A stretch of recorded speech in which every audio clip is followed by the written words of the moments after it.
Hello दोस्तों, नमस्कार। आपके अपने YouTube चैनल में फिर से आप सभी का एक बार हार्दिक स्वागत एवं अभिनंदन करते हैं। दोस्तों, आज हम लाए हैं पॉलिनोमियल्स। चैप्टर है हमारा, अध्याय का नाम है जिसे हम लोग कहते हैं बहुपद। ठीक, ये यूपी बोर्ड कक्षा 10वीं का ही बहुत ही महत्वपूर्ण अध्याय है, तो इसको थोड़ा सा आप लोग ध्यान से पढ़िएगा। तो आइए देखते हैं कि बहुपद क्या है। तो बहुपद देखिए, दो पदों से मिलकर बना है, एक बहु एक पद, इसके दो खंड हो रहे हैं। तो बहु का होता है कि बहुत, अर्थात जैसे हम लोग हिंदी में या फिर संस्कृत में पढ़ते हैं बहुवचन, बहुवचन मतलब बहुत से। ठीक, और पद का मतलब होता है खंड, भाग, हिस्सा। तो जिसके बहुत से खंड, भाग या हिस्सा होते हैं वो हमारे क्या कहलाते हैं? बहुपद कहलाते हैं। ठीक, बहुपद तो आप जान गए। अब देखिए, एक चीज और जानना है हमको कि बहुपद के प्रकार क्या हैं। ठीक, या फिर इसका स्टैंडर्ड फॉर्म। ठीक, तो इसका स्टैंडर्ड फॉर्म ये होता है कि किसी भी बहुपद, बहुपद का मतलब ये है कि जिसमें चर और अचर राशियों के योग से जो समीकरण बनता है। जैसे हम मान लीजिए कि ले लिए 4x² + 7x + 2 = 0। अब इसमें देखिए कितने पद हैं, 1 2 3, 3 पद है, तो ये हमारा क्या हो जाएगा? बहुपद हो जाएगा। पदों का पता हमें चलता किस चीज से है? तो पदों का पता या पदों का खंड हम केवल प्लस और माइनस, किससे? प्लस से और माइनस से हम पता लगा सकते हैं कि जितने प्लस माइनस के चिन्ह होंगे हम उसी के अनुसार हम बहुपद की गणना करते हैं। अर्थात पदों को जो हम अलग करते हैं वो प्लस और माइनस से करते हैं। जैसे इसमें देखिए 2 ठो प्लस है ना, कितने चिन्ह हैं धन के? तो 2 चिन्ह है। तो पद कितने हो गए? 1 पद, 2 पद और 3 पद हो गए। कितने हो गए? 3 पद हो गए। बहुपद में और क्या क्या होता है? तो बहुपद में 2 चीजें होती हैं, एक चर राशि होती है और एक अचर राशि होती है। क्या होती है? एक चर राशि होती है और एक अचर राशि होती है। तो चर राशियां क्या हैं? चर राशियां जिनका मान समय के अनुसार बदलता रहता है वो चर राशियां कहलाते हैं। जैसे x, y, z या फिर a, b, c, ये सब हमारी क्या है? चर राशियां हैं। और अचर राशियां कांस्टेंट होती हैं, अर्थात ये बदलती नहीं है। जो संख्याएं होती हैं वो हमारी क्या होती हैं? अचर राशि होती हैं। तो इसको आप लोग ध्यान दीजिएगा कि चर राशि x, y, z, a, b, c ये सब जो कुछ भी है वो चर राशि हैं, और जो अचर राशि कौन सी है? जो हमारी संख्याएं हैं। जैसे देखिए x² चर है, इसके आगे जो कोफिशिएंट है अर्थात इसका जो आगे यहाँ पर लगा हुआ है 4, ये इसका गुणांक कहलाता है और ये अचर होता है। इसी तरह से x का गुणांक जो है वो 7 है, ये अचर है और ये कांस्टेंट वैल्यू है, अर्थात इसमें कोई मतलब चर राशि नहीं है। अब देखिए हम देखेंगे कि बहुपद के प्रकार। ठीक, तो बहुपद के प्रकार देख लेते हैं। तो इसमें होता है एक पदी,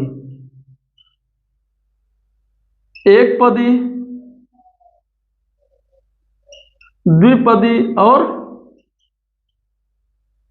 बहुपदी।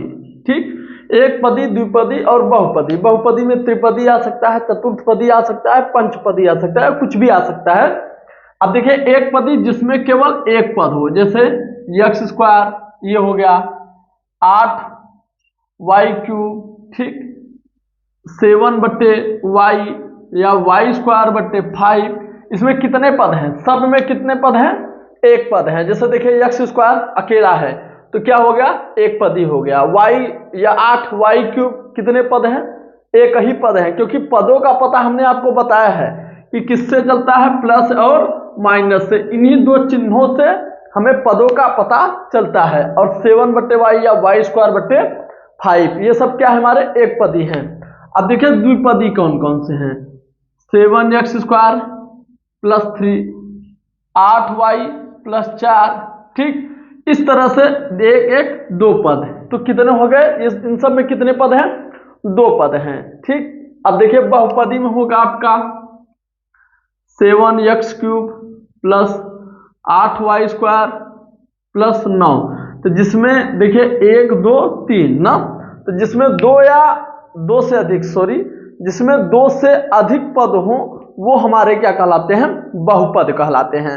तो बहुपद को पहचानने का ये जो तरीका है कि बहुपद हम कहते किसे हैं, तो बहुपद में जिसमें दो से अधिक पद आए वो सब हमारे क्या कहलाते हैं, बहुपद कहलाते हैं। और शून्य पद कहलाता है, एक शून्य पद होता है, शून्य पद। अब देखिए शून्य पद का होता है, ठीक, तो जिसमें सभी चर राशियों का गुणांक,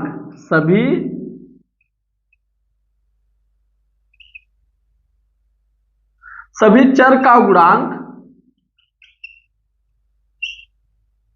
शून्य हो, वह क्या कहलाता है, शून्य पद कहलाता है। जैसे 0t² प्लस 0t प्लस 0, या फिर 0y³ प्लस 0y² प्लस 0, इस तरह से कुछ भी हो, मगर उसके आगे जैसे t² है, इसके आगे क्या है, 0 है। तो जो भी चर राशि हो उसका जो गुणांक मतलब उसके आगे जो पद होता है, पद या जो हम कह सकते हैं कि उसका जो संख्या होती है वो क्या होनी चाहिए, 0 होनी चाहिए। यदि वो 0 है तो वो हमारा क्या कहलाता है, शून्य पद कहलाता है। तो इस तरह से हम कह सकते हैं कि एक पदी, द्विपदी, बहुपदी और शून्य पद इस तरह से आपके होते हैं। अब हम लोग पढ़ेंगे इसका स्टैंडर्ड फॉर्म। देखिए अब पॉलिनोमियल्स बहुपद का हम लोग मानक रूप पढ़ेंगे। मानक रूप किसका, द्विघात बहुपद का मानक रूप हम लोग पढ़ेंगे। अब देखिए द्विघात बहुपद का जो मानक रूप होता है वो होता है ax² plus bx plus c equal to 0। ये द्विघात समीकरण का बहुत ही स्टैंडर्ड फॉर्म है, अर्थात मानक रूप है। अब देखिए इसमें दो मूल होते हैं, माना इसके दो मूल अल्फा और बीटा हैं, जिसे किताबों में शून्यक भी कहा जाता है, अर्थात इसके दो शून्यक हैं। यदि इसके दो मूल हैं तब मूलों का योग अर्थात योगफल, तो अल्फा प्लस बीटा बराबर क्या हो जाएगा, -b/a, ये सूत्र है। तो b देखिए क्या है, यक्स का गुणांक है, तो माइनस यक्स का गुणांक, और a देखिए क्या है, तो x² का गुणांक है, अर्थात x² का गुणांक। ये सूत्र याद रखे रहिएगा, अल्फा प्लस बीटा बराबर -b/a, मूलों का योगफल है। अब मूलों का गुणनफल जिसे अल्फा इंटू बीटा कहते हैं, तो ये है कि c/a, क्या है, c/a है, जिसे हम लोग कहते हैं अचर पद बटे x² का गुणांक। c अचर पद है, यहाँ पर देखिए कांस्टेंट, और a क्या है, x² का गुणांक है। अब यदि ध्यान दीजिएगा कि यदि मूल दिए हों, भाई द्विघात समीकरण है तो मूल कितने होंगे, दो, क्योंकि मूल उतने ही होते हैं जितना यक्स के ऊपर घात होता है। अगर यक्स के ऊपर 3 घात है तो मूल कितने प्राप्त होंगे, 3। यक्स के ऊपर 2 घात है तो कितने मूल प्राप्त होंगे, 2 प्राप्त होंगे। और यक्स के ऊपर 1 घात है तो मूल कितने प्राप्त होंगे, 1 प्राप्त होंगे। तो आप लोग ध्यान दीजिएगा, यदि मूलों की संख्या कभी आपसे पूछ ले तो यक्स की अधिकतम घात देखिए और वही घात देख करके बता दीजिए इसमें मूलों की संख्या कितनी होगी। 2 घात है तो 2 मूल होंगे, यक्स का अधिकतम घात 3 है तो 3 मूल होंगे, और यक्स के अधिकतम घात 4 है तो 4 मूल होंगे, यक्स के अधिकतम घात 1 है तो 1 मूल होगा। तो ये आपका देखिए सूत्र बनेगा, यदि मूल दिए हों तो x² minus alpha plus beta x plus alpha into beta equal to 0। ये आपके कुछ महत्वपूर्ण सूत्र हो गए। अब हम आपको बताएंगे इससे संबंधित कुछ महत्वपूर्ण सवाल। देखिए हमारे सवाल हैं कि 3x² प्लस 5x माइनस 2 बराबर 0 है के शून्यकों का योगफल आपसे पूछ रहा है। तो शून्यकों का योगफल आपसे पूछ रहा है, तो आप पहले इसे ध्यान से लिख लीजिए कि 3x² plus 5x minus 2 equal to 0। ठीक, अब शून्यक का योगफल, ठीक, अर्थात जिसे हम लोग कहते हैं मूलों का योग। तो मूलों का योग का सूत्र है अल्फा प्लस बीटा बराबर, ये होता है -b/a। तो -b क्या है, यक्स का गुणांक है, तो यहां लिखेंगे माइनस यक्स का गुणांक बटे अब a क्या है, x² का गुणांक, तो यहां लिख लेंगे x² का गुणांक।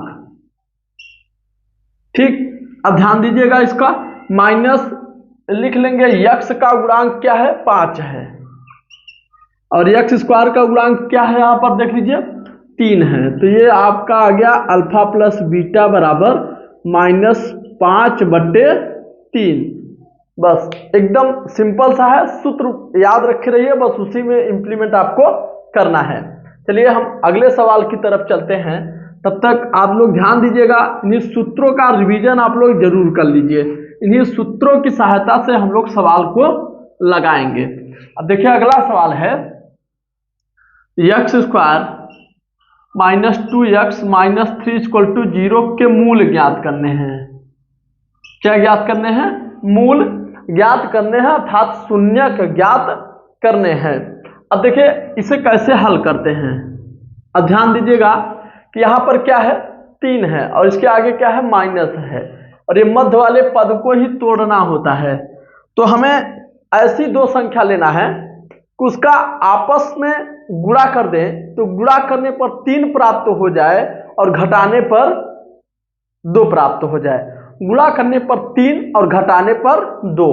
अब देखिए जैसे 3 एक्का 3 होता है और 3 में से 1 घटाएंगे तो क्या आ जाएगा 2 आ जाएगा। बस यही आपको लिखना है, यक्स स्क्वायर माइनस कर दीजिए, ठीक है। अब माइनस कर दीजिए 3x, ठीक, नहीं तो इसको आप कोष्टक में लिखिए कि 3x और -x, 3x में से 1x घटा देंगे तो 2x आ जाएगा, -3 = 0। अब इस माइनस के कारण से ये चिन्ह पूरा परिवर्तित हो जाएगा, तो x स्क्वायर, ठीक, -3x माइनस से यहाँ हो जाएगा +x और -3 = 0।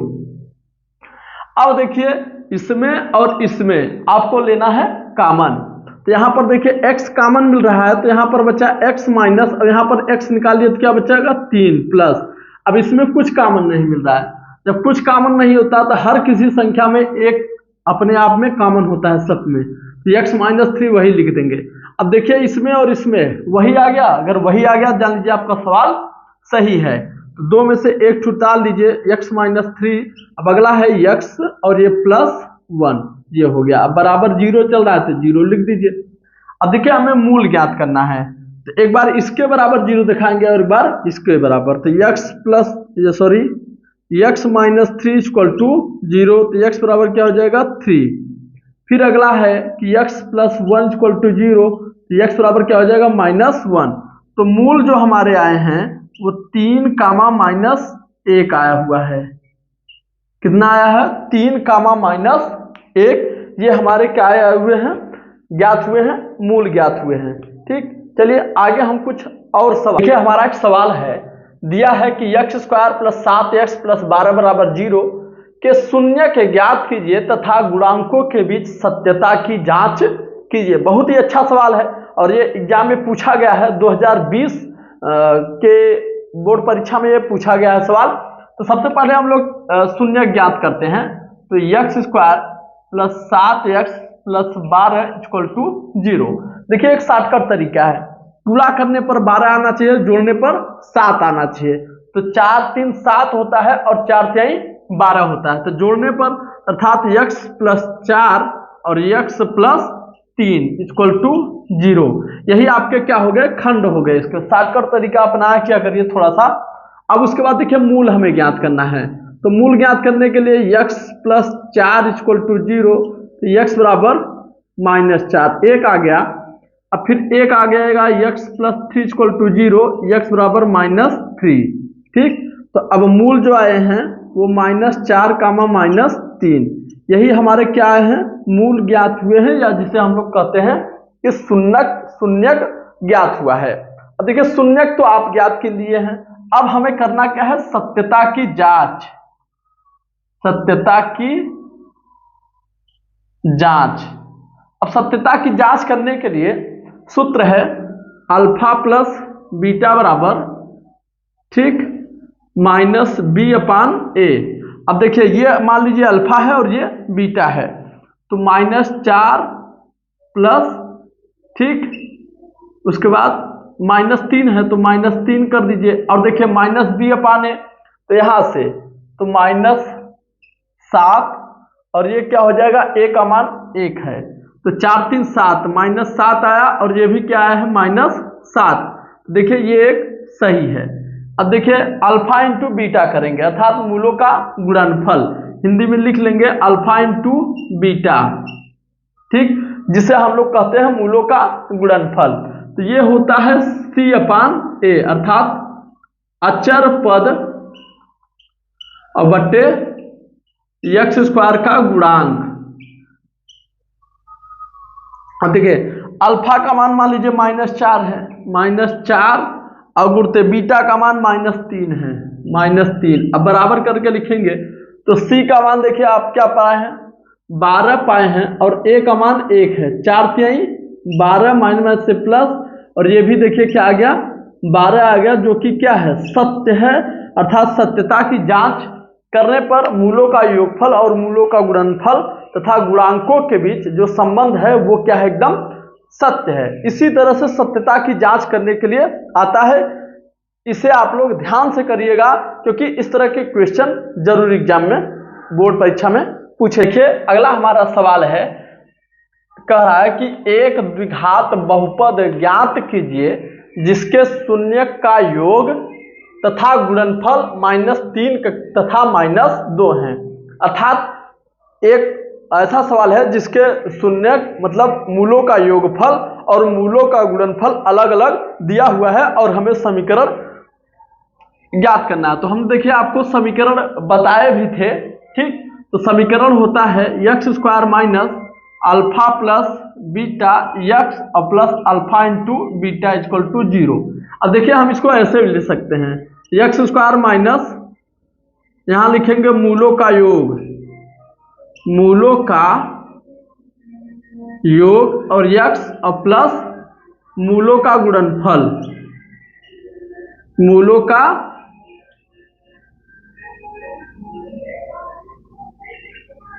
गुणनफल इक्वल टू 0, ठीक, ये हमारा सूत्र है। इसी सूत्र पर हम रख देंगे x² लिखे माइनस मूलों का योग, देखिए मूलों का योग कितना दिया है -3 तो -3 लिख दिए, x लिखे अब प्लस करेंगे, मूलों का गुणनफल कितना दिया हुआ है -2 दिया हुआ है तो -2 लिख दिए इक्वल टू 0। अब गुणा कर लेंगे x² माइनस माइनस से प्लस 3x और प्लस माइनस से -2 इक्वल टू 0। यही आपका क्या हो गया समीकरण हो गया। बस थोड़ा सा ध्यान देना है, ये सूत्र या ये सूत्र आपको एकदम याद रखना है। याद अगर रखेंगे तो बड़े आसानी से इस सवाल को लगा लेंगे। तो दोस्तों आज का ये जो वीडियो रहा है, हमारा जो सेशन रहा है क्लास का, वो किस पर रहा है कि पॉलिनोमियल अर्थात बहुपद पर रहा। तो बहुपद के 4 टाइप के सवाल हमने पढ़ लिया है। अब और जो कुछ टाइप के सवाल हैं वो हम अगले क्लास में पढ़ेंगे। तब तक के लिए जय हिंद, जय भारत।